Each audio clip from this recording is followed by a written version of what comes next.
তো হয়ে গেল। ও তো একটাই মেডেল ছিল, ও কখনো ভাববে না মেডেলটা আমি এনেছি, আমি আবার আনতে পারি, এই বয়সও পারি বলে এই বয়সে আবার শিক্ষা ভর্তি হবো। শিক্ষা ভর্তি হবে কেন? তুমি যেটা করছো ওখানেই মেডেল আনতে পারো। তার মানে এখানে তার কি নেই, অ্যাকসেপ্টেন্স অফ সেলফ। সে বলছে আমি শিক্ষা করেছিলাম, স্যারটা ভালো ছিল, অঙ্কটা কমন পড়ে গেছিল, আর এখন আমার সঙ্গে কিছু কমন করছে না। আমি যে অফিসে কাজ করি, আমার যে বস, সে আমার কথা বুঝতেই পারে না। বোঝা যাচ্ছে? তাহলে এই যে একটা আনকমন পরিবেশ তার হয়ে গেছে, আনকমন, তার কাছে তার লাইফটা আনকমন হয়ে গেছে। এতদিন কমন পেয়েছিল, ক্লাস 6 অঙ্কগুলো কমন পেয়েছিল, স্যারের কাছে স্যারটা ভালো ছিল, স্যার ওকে ভালোবাসতো, সেজন্য নম্বরটা দিয়েছিল। এখন আমার কাছে লাইফটা কি, আনকমন। বোঝা যাচ্ছে না? যে আনকমন বলে তার পেনটা বেশি, সে এখন সাফারিং করছে। হলো আমাকে করতে হবে কি, পেন থাকবে, তাকে পসিবিলিটিস দিতে হবে।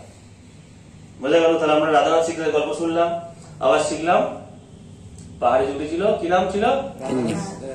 তেনজিং নোরগে। তেনজিং নোরগে। বোঝা গেল? হ্যাঁ, তুমি বেশি বলো না তো মুশকিল হয়ে যাবে। আচ্ছা।